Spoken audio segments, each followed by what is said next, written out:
जय हिंद दोस्तों। स्वागत है आपका YouTube channel e learning with Durgesh में। मैं दुर्गेश जायसवाल आपके बीच आधुनिक भारत के इतिहास एवं राष्ट्रीय आंदोलन की 30 दिवसीय महागाथा सीरीज लेकर आया हूं, जिसमें हम आपको हिस्ट्री अर्थात आधुनिक भारत के उन सभी तथ्यों को एक एक करके व्याख्या करके चलेंगे जो आपके परीक्षा के दृष्टिकोण से सबसे ज़्यादा महत्वपूर्ण हो। तो बिना देरी किए आज एक टॉपिक स्टार्ट करते हैं। आज का टॉपिक आप सभी को पता होगा, भारत के गवर्नर जनरल, उनके शासनकाल, उनके महत्वपूर्ण कार्य, माने गवर्नर, गवर्नर जनरल, वायसराय, वे सभी जो परीक्षा में बार बार पूछे जाते हैं, बार बार जो पूछे जाते हैं, वहां से जो परीक्षा प्रश्न आते हैं, उनकी भी तैयारी आज हम लोग को अच्छी तरीके से करनी है। तो बिना देरी किए अब हमें क्लास की प्रारंभ करनी चाहिए। आपके सामने पहला प्रश्न डिस्प्ले पर दिखाई दे रहा है। क्लास थोड़ा सा लंबा होगा, लेकिन यकीनन ही आपके लिए महत्वपूर्ण होगा। कॉपी कलम लेकर बैठिएगा, क्योंकि मैं बीच बीच में महत्वपूर्ण तथ्य को लिखवाता चलूंगा जो परीक्षा के दृष्टिकोण सबसे ज्यादा महत्वपूर्ण है। और आपको पता है, भारतीय किसी भी भर्ती परीक्षा में आप बैठे, यहाँ से एक प्रश्न आपका जरूर आता है, एक से दो प्रश्न। तो बिना देरी के अब आप लोग वीडियो में जुड़े आइए, चलते हैं क्लास की शुरुआत करते हैं। पहला प्रश्न आपके सामने है कि भारत के प्रथम गवर्नर जनरल कौन थे। तो बहुत ही आसान प्रश्न है और इसका उत्तर भी उतना ही महत्वपूर्ण है। तो यहाँ पर गवर्नर जनरल की बात कहा है। क्या कहा है कि भारत का प्रथम गवर्नर जनरल कौन था।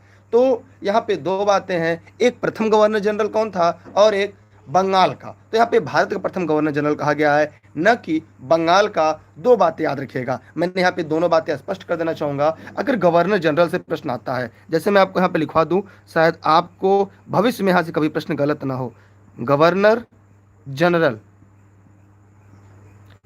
तो ये दो गवर्नर जनरल थे। कौन कौन? दो थे। आज आपको जानकर आश्चर्य होगा कि आपने इलानी दुर्गेश पे जो चीजें पढ़ी वास्तव में काबिले तारीफ थी। एक था बंगाल का, एक था बंगाल का, दूसरा था भारत का। दूसरा क्या था? भारत का। लेकिन अब आपको प्रश्न में पता होना चाहिए कि जो वारेन हेस्टिंग थे, जो वारेन हेस्टिंग थे, ये बंगाल का था। जो वारेन हेस्टिंग थे, ये कहाँ के थे? ये बंगाल के थे। याद रखिएगा, जो वारेन थे, ये बंगाल के गवर्नर थे। यह बात आपको याद रखना होगा। जबकि भारत का पहला गवर्नर जनरल लॉर्ड विलियम बेटिक थे। कौन थे? लॉर्ड विलियम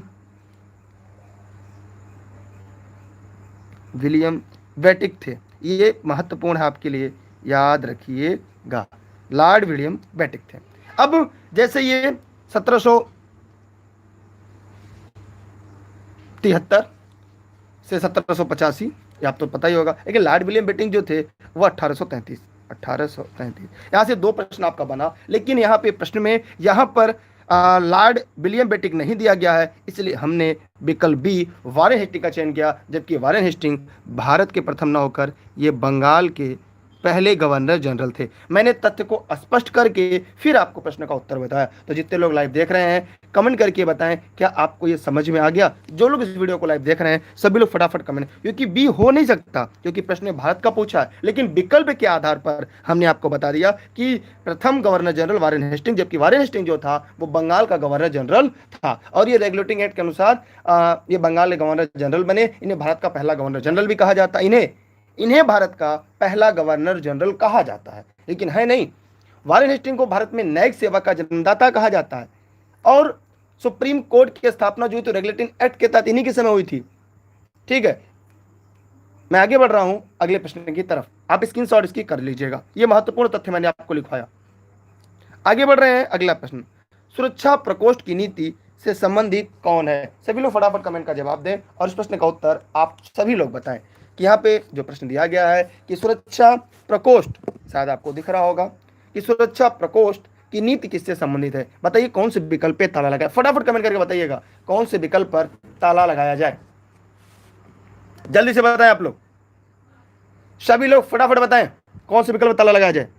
अभी तक आपने वीडियो को लाइक नहीं किया तो लाइक कर दीजिएगा और वीडियो को शेयर जरूर कर दीजिएगा। देखिए यहां पर सुरक्षा प्रकोष्ठ जो है वारेन हेस्टिंग कहा जाता है। किसे कहा जाता है? वारेन हेस्टिंग को कहा जाता है। देखिए इसका घेरे की नीति, सुरक्षा प्रकोष्ठ माने घेरे की नीति से हम कहते हैं घेरे की नीति के नाम से जाना जाता है। और वारेन हेस्टिंग तथा वेलेस्ली संबंधित है। माने याद रखिएगा, अगर वारेन हेस्टिंग हो तो ठीक है, और लॉर्ड वेलेस्ली भी इससे संबंधित है। और वारेन हेस्टिंग जो था उसने मैसूर और मराठा के साथ युद्ध में अन्य भारतीय रियासतों के साथ बराबरी की पदवी प्राप्त करने की भावना से किया था। इस समय कंपनी अपने चारों ओर मध्य राज्य को बनाने का प्रयत्न किया, और इसी को ध्यान में रखकर राज्य की सुरक्षा करना, हम कह सकते हैं अपने पड़ोसी राज्यों की सीमाओं की रक्षा करो ताकि अपनी सीमा सुरक्षित रहे। माने अपनी सीमाओं की सुरक्षा कर कर अन्य राज्यों की तरफ बढ़ने की जो नीति थी वो वारेन हेस्टिंग की थी, जिससे हम सुरक्षा प्रकोष्ठ या घेरे की नीति के नाम से हम जानते हैं। तो यह बात आप लोग अच्छी तरह से याद रखिएगा, यह प्रश्न परीक्षा में पूछा जाता है। ठीक है, और आपको पता है ये ऐसे जानवर जलते हैं जिन्होंने भारत में कलेक्टरों की सर्वप्रथम नियुक्ति की। वारेन हेस्टिंग ने ही भारत में सबसे पहले कलेक्टरों की नियुक्ति की थी, कलेक्टर जिसे आज हम डीएम कहते हैं। ठीक है, दूसरी बात, एक बात याद रखिएगा कि वारेन हेस्टिंग से एक प्रश्न और पूछा जाता है कि इन्हें इंग्लैंड वापस आने पर महाभियोग का मुकदमा दायर किया गया था। तो यही गवर्नर वारेन हेस्टिंग जिनके ऊपर महाभियोग लगाया गया था। मैं आगे बढ़ता रहूंगा, लेकिन आपसे निवेदन है कि आप वीडियो को पहले शेयर कर दें। आपका कुछ समय लगेगा, लेकिन यकीनन यह सीरीज ऐसी होगी जो पूरे जीवन आप याद रखेंगे। जी जी, धन्यवाद आप सभी को, एक तरफ से प्रणाम, गुड इवनिंग। वीडियो को शेयर जरूर करें। अगला प्रश्न आपके सामने है, रिंग फेस नीति का संबंध किससे है? एक आसान प्रश्न है, रिंग फेस नीति का संबंध किससे? रिंग फेस माने घेरे की नीति। क्या कहते हैं इसे? घेरे की नीति। इसे ही सुरक्षा प्रकोष्ठ कहते हैं। इसे क्या कहते हैं? सुरक्षा प्रकोष्ठ कहते हैं। अब आप बताइएगा, अब इसके हिसाब से कौन सा विकल्प सही होगा? क्योंकि अब ये मत कहिएगा सर आपने ये नहीं पढ़ाया है। एकदम आसान हलवा हलवा सा प्रश्न है, लेकिन यकीनन आपके लिए महत्वपूर्ण है। तो ये क्या होगा? वारेन हेस्टिंग राइट आंसर होगा। क्या होगा? वारेन हेस्टिंग, क्योंकि एक ऐसा टॉपिक है आज का जो आपकी परीक्षा में बहुत ही पूछा जाता है। ठीक है, मैं आगे बढ़ रहा हूं अगले प्रश्न की तरफ। अगर आप चाहेंगे तो क्लास लंबी होगी, अगर आप चाहेंगे तो क्लास छोटी होगी। यकीनन अगर आप चाहेंगे तो मैं गवर्नर जनरल आज खत्म करूंगा, अगर आप चाहेंगे तो मैं कल खत्म करूंगा। मेरी तबीयत प्रॉपर वे में एकदम सही नहीं है, और इसलिए मैं क्लास लंबा तो नहीं ले पाऊंगा, लेकिन आपके ऊपर है। मैं आगे बढ़ रहा हूं अगले प्रश्न की तरफ। अगला प्रश्न आपके बीच है, निम्नलिखित में से किसने डुअल गवर्नमेंट को समाप्त किया? मतलब बंगाल में द्वैध शासन प्रणाली को समाप्त किया। एक आसान सा प्रश्न है, और मैं उम्मीद करता हूं कि आप लोग इस प्रश्न का जवाब जरूर देंगे। और इसी के साथ जो लोग इस वीडियो में अभी तक नहीं टेलीग्राम पे नहीं जुड़े तो डेली क्लास के लिए टेलीग्राम पे जुड़े। कल से काफ़ी क्लासेज आपकी चल रही हैं, तो टेलीग्राम पे आप दुर्गेश सर सर्च करके ई-लर्निंग पे दुर्गेश पे जुड़े आएंगे, क्योंकि अब आपकी क्लास 11 बजे भी स्टार्ट हो चुकी है जीएस की, 3 बजे भी स्टार्ट हो चुकी है जीएस की, और 9:30 बजे तो लाभ चल रही है। उसके बाद एक आध क्लास आपकी और चल रही है, 8 बजे भी आपकी क्लास चल रही है। तो ये सभी क्लासेज जीएस की लगातार चल रही हैं। आप लोग जुड़े रहेंगे टेलीग्राम पे ई-लर्निंग पे दुर्गेश सरकर। ठीक है, ध्यान से देखिएगा, निम्नलिखित में से किसे बंगाल में द्वैध शासन? तो यहाँ पर आपको स्पष्ट होना चाहिए कि द्वैध शासन कोर्ट ऑफ डायरेक्टर्स। अभी मैं प्रश्न पूछूं कि कोर्ट ऑफ डायरेक्टर्स का संबंध किससे है? तो जो कोर्ट ऑफ डायरेक्टर है उनका संबंध वारेन हेस्टिंग से है। किससे है? वारेन हेस्टिंग से है। और 1772 में कोर्ट ऑफ डायरेक्टर ने वारेन हेस्टिंग के कार्यकाल में 1772 ईस्वी में कोर्ट ऑफ डायरेक्टर्स ने क्या किया? द्वैध शासन प्रणाली को समाप्त करने का निर्णय लिया, और कलकत्ता परिषद उनके प्रधान को आज्ञा दी कि स्वयं दीवान बने और बंगाल, बिहार, उड़ीसा के प्रबंधन को अपने हाथ में ले। यह बात आप लोग अच्छी तरह से याद रखिएगा। फिर द्वैध शासन व्यवस्था की शुरुआत किसने की थी? एक बड़ा प्रश्न आया कि जब वारेन हेस्टिंग ने इसको समाप्त किया तो शुरुआत किसने की थी? तो भैया शुरुआत करने का काम लॉर्ड क्लाइव ने किया था। किसने किया था? लॉर्ड क्लाइव ने किया था। लिख लीजिएगा, लॉर्ड क्लाइव ने इसकी शुरुआत की थी। कब की थी? 1765 में। 1765 में द्वैध शासन की शुरुआत बंगाल में किसने शुरुआत की थी? लॉर्ड क्लाइव ने शुरुआत की थी। समाप्त करने का जो श्रेय जाता है वो वारेन हेस्टिंग को जाता है, कोर्ट ऑफ डायरेक्टर के साथ। ठीक है, तो उम्मीद करते हैं आपने इस प्रश्न का जवाब सही दिया। अब हम बढ़ रहे हैं अगले प्रश्न की तरफ। यकीनन आपका कॉन्सेप्ट क्लियर हो चुका होगा। ठीक है, अगला है, द्वैध शासन का जनक किसे माना जाता है? द्वैध शासन का जनक किसे माना जाता है? मैं आपका समय नहीं लूंगा, मैं आपको बता दूं कि द्वैध शासन का जनक सर लियोनी कर्टिस को माना जाता है। सर लियोनी कर्टिस को माना जाता है। किसको? सर लियोनी कर्टिस को माना जाता है। अगला प्रश्न आपके सामने है, किस गवर्नर जनरल पर महाभियोग का मुकदमा चलाया गया था? सभी लोग फटाफट बताएं कौन से विकल्प को ताला लगाना है। आप लोग वीडियो को शेयर नहीं कर रहे हैं, लोगों तक पहुंचा नहीं रहे हैं। अगर आप लोग की इच्छा यही रहेगी तो लंबी क्लास नहीं हो पाएगी। मैंने आपको पहले बताया कि जो मैंने भारतीय इतिहास का, आधुनिक भारत का इतिहास, जो मैंने इतनी लंबी सीरीज चलाने के लिए आपकी सोचा है, अगर आप सपोर्ट नहीं करेंगे। देखिए, किस गवर्नर जनरल महाभियोग, मैंने अभी कुछ देर पहले जब मैं स्टार्ट किया था तो मैंने बताया था कि जो वारेन हेस्टिंग था, इसका जो शासन काल चला था वो 1773 से 85 तक था। ठीक है, और ये अपने निरंकुश कार्यों के कारण इस पर महाभियोग की जो है मुकदमा चलाया गया। और इंग्लैंड वापस लौटने पर 1788 लिख लीजिएगा, 88 से 95 ईस्वी तक, 95 तक, किंतु उसे के संसद ने उसकी सेवा को देखते हुए सभी दोषों से मुक्त कर दिया था। और एक बात और भी कहा कि वारेन हेस्टिंग ने यह सब कुछ राज्य के हित के लिए किया, न कि अपने लिए। ठीक है, तो मैं आगे बढ़ रहा हूं अगले प्रश्न की तरफ। मैं यहाँ पे ज़्यादा बहस नहीं करना चाहूँगा, ये जानते रहिएगा कि वारेन हेस्टिंग पर चला था 1788 से 95, से बरी भी कर दिया गया। इसने जो भी किया था वो ब्रिटेन की संसद के लिए किया था, इंग्लैंड की संसद के लिए किया था। मैं आगे बढ़ रहा हूँ अगले प्रश्न की तरफ। भारत में न्यायिक संगठन की स्थापना किसने की थी? एक आसान सा प्रश्न, मैं चाहूंगा इस प्रश्न का जवाब आप जरूर देंगे। न्यायिक तो बहुत ही आसान प्रश्न है, मैंने कुछ देर पहले इसके बारे में बता दिया था। ठीक है, तो सभी लोग फटाफट वीडियो को शेयर कर दीजिएगा, लोगों तक पहुंचा दीजिएगा। देखिए, जो वारेन हेस्टिंग है, इसने भारत में न्यायिक सेवा का जन्मदाता माना जाता है। किसको? वारेन हेस्टिंग को न्यायिक सेवा का जन्मदाता माना जाता है, ये तो क्लियर है। लेकिन यहां पर पूछा है न्यायिक संगठन की स्थापना किसने की थी?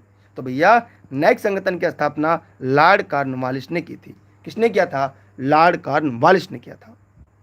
इन्होंने दीवानी और फौजदारी न्यायालय को एकदम क्रम संगठित कर दिया था और एक नई व्यवस्था रखी थी। इस व्यवस्था में वारेन हेस्टिंग ने आरंभ किया, मगर कॉर्नवालिस इसे मजबूत बनाए। मैंने इसकी शुरुआत जो थी, वो शुरुआत किसने की थी? वो तो शुरुआत करने का सिर्फ वारेन हेस्टिंग को ही जाता है, लेकिन इसे मूर्त रूप देने का काम वो लॉर्ड कॉर्नवालिस ने किया था। यह बात आपके लिए अच्छी तरीके से पता हो। मैं आगे बढ़ रहा हूं अगले प्रश्न की तरफ। यहां पे ध्यान से देखिएगा, आपकी संख्या काफी कम है, इसलिए मैं केवल 5 प्रश्न और कराऊंगा, बाकी कल हम लोग फिर करेंगे रात 9:30 बजे। ठीक है, निम्नलिखित में से किस गवर्नर जनरल ने भारत के प्रशंसित माने सिविल सेवा, कोवेंडेंटेड सिविल सर्विस ऑफ इंडिया का सृजन किया, जो कालांतर में भारतीय सिविल सेवा के नाम से जानी जाती है? संविधान द्वंद माने कोवेंडेंटेड सिविल सर्विस ऑफ इंडिया का सृजन किया था। एक घुमावदार प्रश्न है आपके लिए, लेकिन इसका उत्तर भी उतना ही आसान है।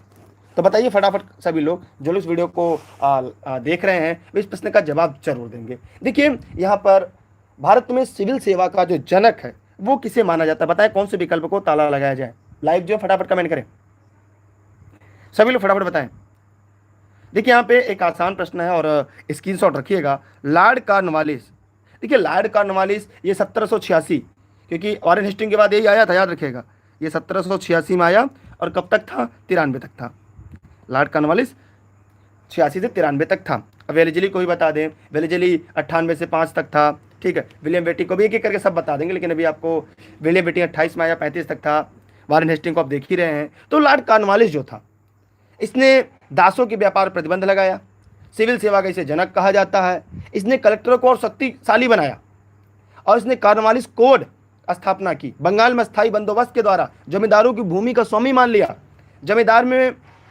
और चलिए इसके बारे में आगे हम लोग पढ़ेंगे, लेकिन यहाँ तक आप इतना जान लीजिए, क्योंकि ज़्यादा बहुत जानना हमारे लिए उपयुक्त नहीं है। तो बंगाल का गवर्नर जनरल बनने के बाद कॉर्नवालिस ने प्रशासन को पुनर्गठित किया तथा राजस्व बोर्ड को भंग कर, देखिए राजस्व बोर्ड जो था, याद रखिएगा 1771 में वारेन हेस्टिंग ने स्थापना की थी। राजस्व बोर्ड को 1771 में वारेन हेस्टिंग ने इसकी स्थापना की थी, लेकिन लॉर्ड कॉर्नवालिस जो था उसने क्या किया था? उसे भंग किया और नए नियम बनाए। ठीक है, तो मैं आगे बढ़ रहा हूं अगले प्रश्न की तरफ। देखिए, मेरा फेवरेट टॉपिक है। अगर आप लोग चाहेंगे कि मैं और ज़्यादा आप लोगों तक चीज़ें पहुंचाऊं, तो आप लोग को भी मदद इतनी करनी पड़ेगी, लोगों तक पहुंचाइए। ठीक है, लॉर्ड कॉर्नवालिस की कब्र कहाँ है? एक छोटा सा प्रश्न है कि लॉर्ड कॉर्नवालिस की कब्र कहाँ पर है। देखिए, इसकी जो मृत्यु हुई थी वो 5 अक्टूबर को हुई थी। ये शायद आपके लिए महत्वपूर्ण हो, 1805 में।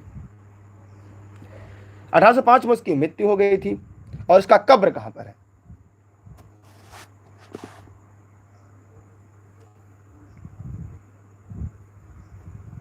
ठीक है, देखिए यह गाजीपुर में, कहां पर है? गाजीपुर एकदम सही जवाब। ठीक, तो ये जो गाजीपुर है, गाजीपुर में लॉर्ड कॉर्नवालिस की कब्र है। एकमात्र भारतीय गवर्नर जनरल जिसकी समाधि भारत के उत्तर प्रदेश राज्य में है, याद रखिएगा, एकमात्र गवर्नर जनरल है जिनकी समाधि भारत के उत्तर प्रदेश के गाजीपुर जिले में है, जिसे शहीदों की धरती के नाम से जाना जाता है। ठीक, भीतरी में एक स्तंभ है, अगर कोई गाजीपुर का हो तो उसका नाम जरूर बताएगा। मैं आगे बढ़ रहा हूं अगले प्रश्न की तरफ। चाहे तो स्क्रीनशॉट आप इसकी लेकर अपने स्टेटस पर लगा सकते हैं, फेसबुक पे भी पोस्ट कर सकते हैं।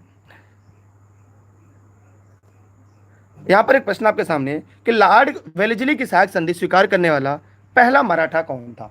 लॉर्ड वेलेजली, अगर वेलेजली की बात करें यहां पे, तो लॉर्ड वेलेजली 98 से 1805 तक थे। कब से? 1798 से 1805 तक थे।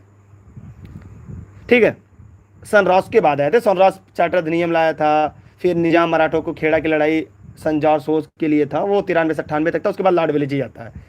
इसने सहायक संधि की नीति प्रारंभ की थी। सबसे पहले हैदराबाद की संधि निजाम से की, उसके बाद मैसूर से, तंजौर से, अवध, पेशवा, बरान भोसले से। तो ये काफ़ी प्रसिद्ध रहे हैं सहायक संधि की नीति को लेकर। ठीक है, और भारत में सहायक संधि स्वीकार करने वाला पहला शासक कौन बना? कोई कमेंट करके जवाब दे, कौन से विकल्प को ताला लगाया जाए। सहायक संधि को स्वीकार करने वाला पहला मराठा सरदार कौन था? देखिए यहाँ पे दो बात है। पहला पूछा जाता कि पहला शासक, अगर पहला शासक पूछा जाता, पहला शासक, दोनों चीजें लिख लीजिएगा। अगर यहाँ पे प्रश्न पूछता कि पहला शासक कौन था, तो अगर पहला शासक, सहायक संधि स्वीकार करने वाला जो पहला शासक था वो अवध का नवाब था। कौन था? अवध का नवाब, अवध का नवाब था।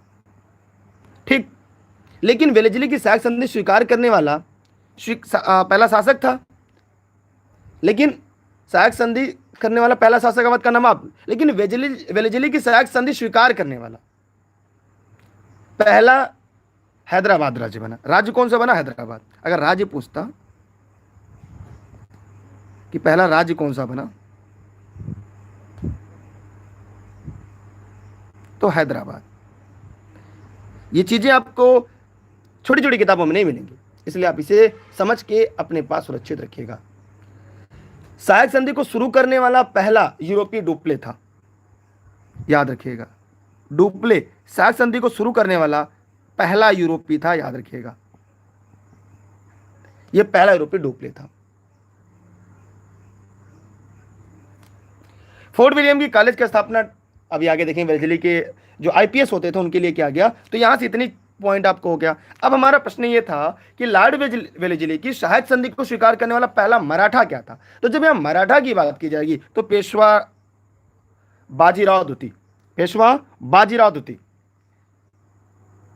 ठीक है, बाजीराव द्वितीय सिंधिया का साथ दे रहा था। उसने 1801 में जसवंत के भाई की हत्या कर दिया था। फिर जसवंत होलकर की सेना ने पूना पर आक्रमण कर पेशवा और सिंधिया की संयुक्त सेना को परास्त कर दिया। ठीक है, फिर बाजीराव द्वितीय ने भागकर बसीन में शरण ली और फिर बसीन की संधि की। क्या की? बसीन की संधि की, जो पूछा जाता है कौन संधि? बसीन की संधि की। ठीक है, इसलिए इस प्रश्न का उत्तर यहाँ पे क्लियर हो गया। मैं आगे बढ़ रहा हूं अगले प्रश्न की तरफ। केवल अब 3 प्रश्न और बने। 3 प्रश्न के बाद आज की क्लास यहाँ पे खत्म हो जाएगी। फिर उसके बाद कल हम लोग और आगे पढ़ेंगे भारत के गवर्नर जनरल, भारत के गवर्नर जनरल, वायसराय। अगर आप चाहेंगे संख्या बढ़ाएंगे तो मैं लंबी क्लास यही करूंगा, नहीं तो फिर ये 3 प्रश्न और, उसके बाद आज की क्लास खत्म हो जाएगी। अगला प्रश्न आपके सामने है, सहायक संधि स्वीकार करने वाला पहला शासक। अब तो मैंने आपको बता दिया कि सहायक संधि स्वीकार करने वाला शासक कौन सा है, तो अब यहाँ पे कोई गलती नहीं होनी चाहिए, क्योंकि मैंने ऊपर नोट डाउन करवा दिया था कि स्वीकार करने वाला पहला शासक क्या है। पहला राज्य हैदराबाद था। शासक कौन था बताएं फटाफट कमेंट करके। देखिए वो था अवध का नवाब। मैंने स्टार्टिंग बता दिया, अवध का नवाब कौन था? अवध का नवाब। मैंने अभी स्टार्टिंग में इस कॉन्सेप्ट को क्लियर कर दिया, अवध का नवाब। और राज्य पूछता तो हैदराबाद, अगर यहाँ पे पूछता कि पहला शासक की जगह यहाँ पर राज्य कह देता तो भैया हैदराबाद उत्तर होता। और सहायक संधि शुरू करने वाला पहला जो है व्यक्ति कौन था? यूरोपीय डुप्ले था। क्लियर? मैं आगे बढ़ रहा हूं। देखिए क्लासेस की टाइम आप लोग को पता है, रात 9:30 बजे चल रही है। अगर इससे बेहतर कोई पढ़ा रहा हो तो फिर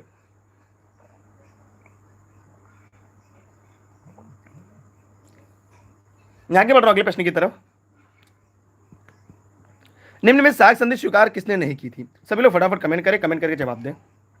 कौन इसमें से सहायक संधि स्वीकार नहीं किया था? और देखिए जो भी तक टेलीग्राम पे नहीं जुड़े, जो साथी नहीं आ रहे हैं, वो टेलीग्राम पे दुर्गेश सर सर्च करके यानी भी दुर्गेश से जुड़ जाएंगे। ऑनलाइन क्लास के लिए 6306344367 पर व्हाट्सएप पे जुड़ जाएंगे। यहाँ पर आपको क्लास की सभी नोटिफिकेशन मिलेगी। कल से जीएस की कई क्लासेज आपकी चल रही हैं, वो सभी टेलीग्राम पर उसकी लिंक मिल जाएगी। फेसबुक पेज, इंस्टाग्राम, ट्विटर, एलएनई भी दुर्गेश। सहायक संधि स्वीकार किसने नहीं किया था? एक बड़ा प्रश्न है कि सहायक संधि किसने स्वीकार नहीं किया था। बताइए सभी लोग फटाफट कमेंट करके, जो इस वीडियो को लाइव देख रहे हैं। एकदम आसान सा हलवा सा प्रश्न है।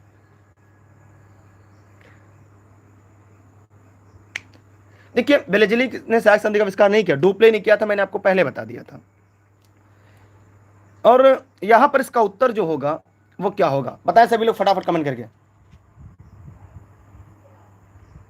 देखिए यहां पर सहायक संधि किसने स्वीकार नहीं किया था, तो बताइए क्या होगा?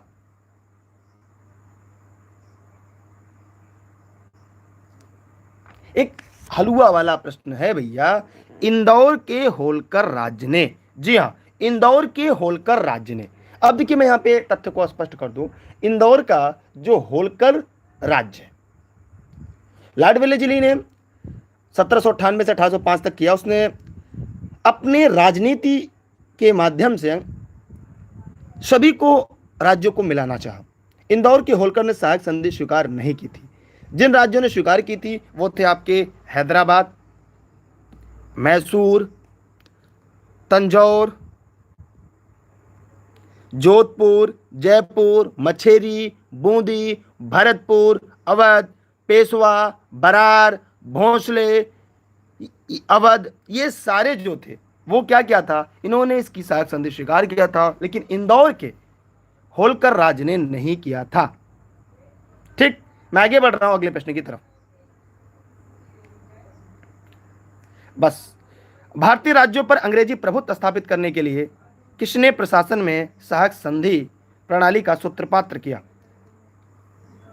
भारतीय राज्य पर अंग्रेजी प्रभुत्व स्थापित करने के लिए किसने प्रशासन में सहायक संधि प्रणाली का सूत्रपात किया? देखिए अब यहां पे एक नया नाम जुड़ता जाएगा, क्योंकि एक एक करके टॉपिक हम आगे बढ़ते जाएंगे। तो यहां पर भी इसका उत्तर होगा लॉर्ड वेलेस्ली। सहायक संधि का जो सूत्रपात लॉर्ड वेलेस्ली ने किया, लेकिन मैंने आपको पहले बता दिया कि शुरुआत डुप्ले ने किया था। ये रट्टा मार लीजिएगा, लिख लीजिएगा, स्क्रीनशॉट रख लीजिएगा, ठीक है? तो आज क्लास खत्म कर दें कि आगे पढ़ा दें एक आध दो प्रश्न और आपको, क्योंकि काफी कुछ पढ़ाना था, लेकिन आप लोग की संख्या इतनी कम है कि मनोबल टूट जाता है इंसान का कि कैसे मैं पढ़ाऊं। बताइए। चलिए, क्योंकि आज की सीरीज बहुत इंपॉर्टेंट थी आपके लिए। एक थी सुगौली की संधि, जो परीक्षा में पूछा जाता है, सुगौली की संधि।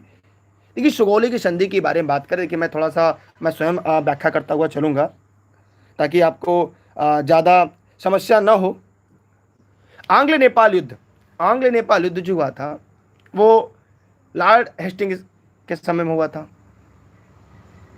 सुगौली की जो संधि के बाद उसे समाप्त किया गया। कब? 1815 में। कब? 1815 में। सुगौली की संधि 2 दिसंबर 1815 को, जिसका अनुमोदन 4 मार्च 1816 को किया गया। ये आप लोग याद रखिएगा, ठीक? आप लोगों ने आज बहुत पढ़ लिया, क्योंकि आप लोगों ने ऐसा नहीं है कि कुछ नहीं पढ़ा, काफी महत्वपूर्ण तथ्य पढ़ लिया, ठीक? हम किसी दिन अब्सेंट नहीं हुए, जबकि मेरी तबीयत काफ़ी दिक्कत है। मैं ही समझ सकता हूँ मुझे क्या समस्या हो रही है, फिर भी मैंने आपको यहाँ तक पढ़ाया, मैंने छुट्टियाँ नहीं ली। निम्नलिखित में से कौन सा सुमेलित सही सुमेलित नहीं है? तो यहाँ पर आपको पता होना चाहिए 3 सुमेलित है और 1 सही सुमेलित नहीं है, वही आपको बताना है, ठीक है? तो आइए देखते हैं इसमें से कौन सी सही सुमेलित नहीं है। हेक्टर मुनरो बक्सर के युद्ध कल हम लोगों ने पढ़ा था, सही है। लॉर्ड हेस्टिंग आंग्ल नेपाल युद्ध, ये भी हम लोग। लॉर्ड वेलेस्ली चौथ आंग्ल मैसूर युद्ध, ये भी हम लोगों ने पढ़ा था। लॉर्ड कॉर्नवालिस, यही आपका गलत है, और जो गलत है वही आपका सही है। ये लॉर्ड हेस्टिंग के समय हुआ था, ना कि लॉर्ड कॉर्नवालिस के समय हुआ था। ये लॉर्ड हेस्टिंग के समय ही हुआ था, तृतीय आंग्ल मराठा युद्ध। ठीक है, मैं आगे बढ़ रहा हूं अगले प्रश्न की तरफ।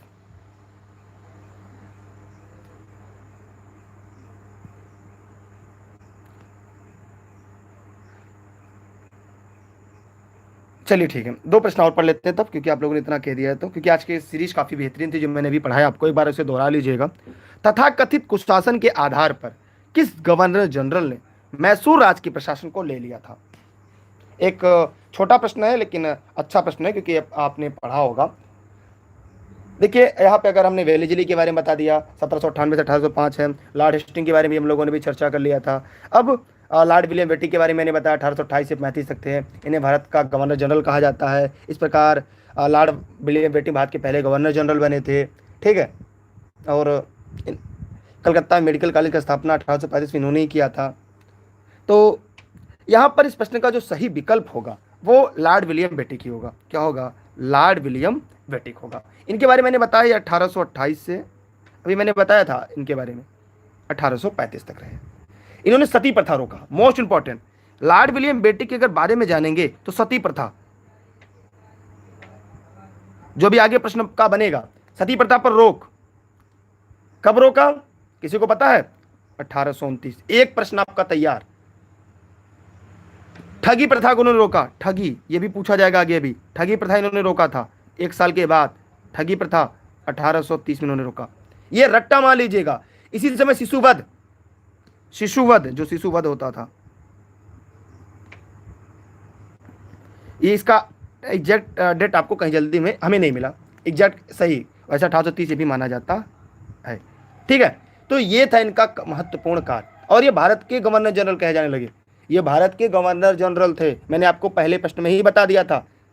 ठीक है, तो मैं उम्मीद करता हूं कि यहाँ से आपके जो कॉन्सेप्ट हैं वो काफ़ी क्लियर हो चुके होंगे, और अब भी क्लियर नहीं हुए हैं तो फिर ये कहना तो मुश्किल है कि अभी और क्या क्या चीज़ें हमें और आपको पढ़नी है।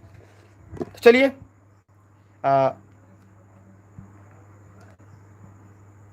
यहाँ पर निम्नलिखित में बंगाल के गवर्नर जनरलों में से कौन एक तृतीय आंग्ल मैसूर युद्ध से संबंध है? ठीक है, ये आज का आखिरी क्वेश्चन। आज के साथ ये भी क्लास खत्म हो जाएगी। अब सभी लोग, जो लोग अभी तक टेलीग्राम पे नहीं जुड़े हैं, सभी क्लास के लिए टेलीग्राम पे आप दुर्गेश्वर सर्च करके इलेनी पे दुर्गेश्वर जुड़ जाइएगा।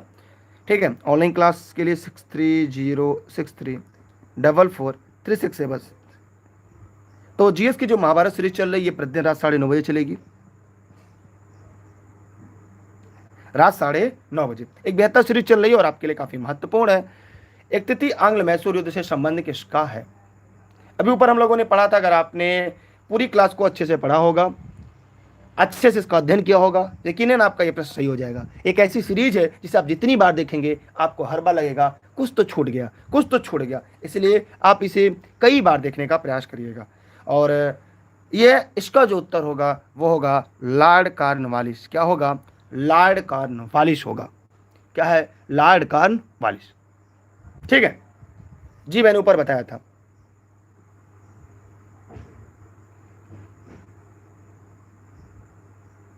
आगे बढ़े।